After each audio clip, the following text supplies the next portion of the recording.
ছাত্রদল আর ছাত্র শিবির ওই যে কারণ তাদের প্যারেন্ট বডির মধ্যে দ্বন্দ্ব, তাই বিএনপি আর জামাতের মধ্যে দ্বন্দ্ব না, ওইটার রিফ্লেকশন।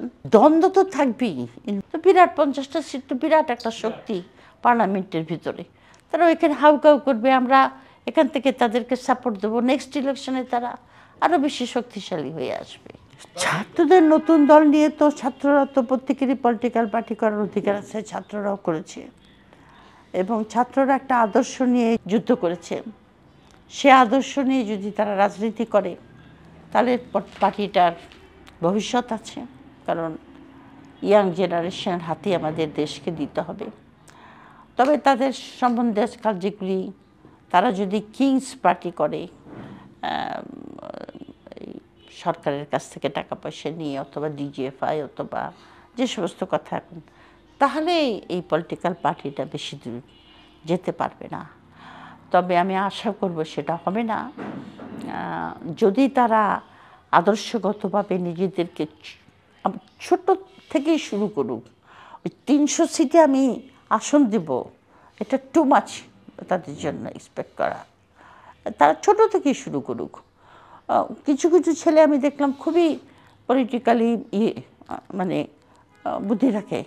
এই যে হাসান মাসুদ বলে একটা, হান্নান মাসুদ, হ্যাঁ, ওই ছেলেটা হাতিয়া, ও যে কথাগুলি বলছিল তাতে আমি দেখলাম যে না, ছেলেটা কিন্তু লোকাল পলিটিক্স খুবই বোঝে এবং এলাকার উন্নতির জন্য পলিটিক্স করতে চায়।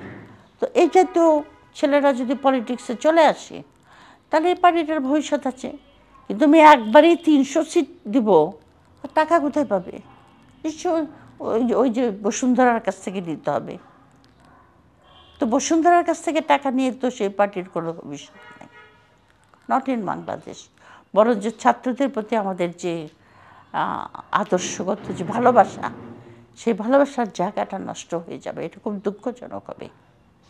I hope that will not happen.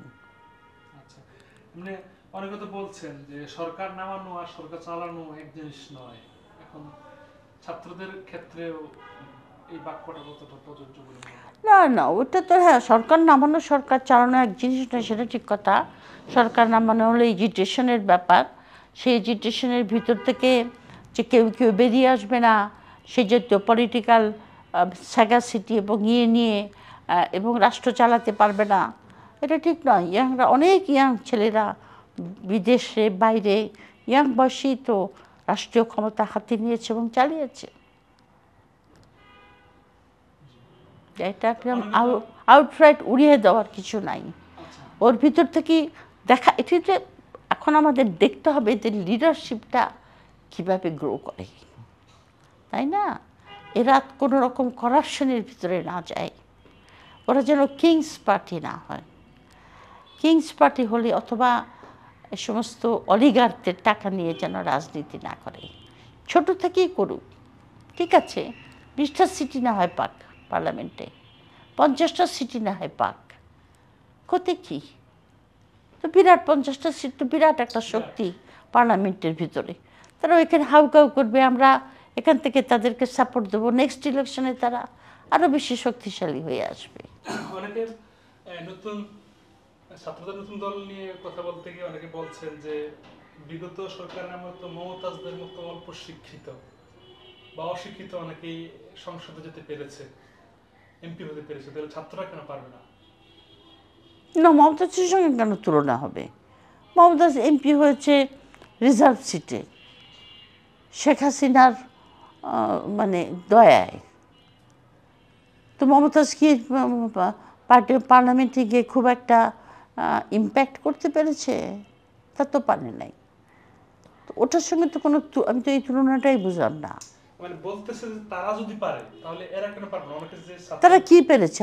Mumtaz সংসদে যেতে পেরেছে তো হাসিনার দয়ায়। তো ছাত্ররা কি কারো দয়ায় যেতে চায়? তারা যদি ইলেকশন করে আসে তো তারা তো ফর্মিডেবল মানে এমপি হবে। ইলেকশন করতে গেলে তো তাদের অনেক ম্যাচুরিটি আসবে, তাই না? তো তখন সে ইলেকশন করে যে এমপি হবে, সে আর মমতাজ এক জিনিস নাকি? তো কম্পেয়ারটাই তো অদ্ভুত লাগছে না। ক্যাম্পাসের ছাত্র রাজনীতি নিয়ে আপনি কি বলবেন?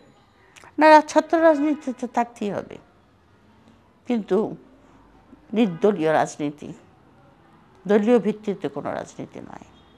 এবং যারা রাজনীতি, কেউ কেউ তো পলিটিক্যাল পার্টির অ্যাফিলিয়েশন তো আমার থাকবেই, কেউ শিবির করবে, কেউ আওয়ামী লীগ করবে, কেউ বিএনপি করবে, কিন্তু তাদের পার্টির প্রোগ্রাম ইউনিভার্সিটিতে করতে পারবে না। তাদের যদি পার্টির প্রোগ্রাম করতে হয় সেটা প্রেস ক্লাবে গিয়ে করবে। কিন্তু ছাত্র সংসদ যেটা হবে সেটা নির্দলীয়। ছাত্র রাজনীতি থাকতে হবে। ছাত্র রাজনীতি না থাকলে পরে আমরা ভবিষ্যৎ লিডার কোথায় পাবো? ওগুলি তো ট্রেনিং গ্রাউন্ড, ওখানে তো ট্রেন হয় লিডাররা।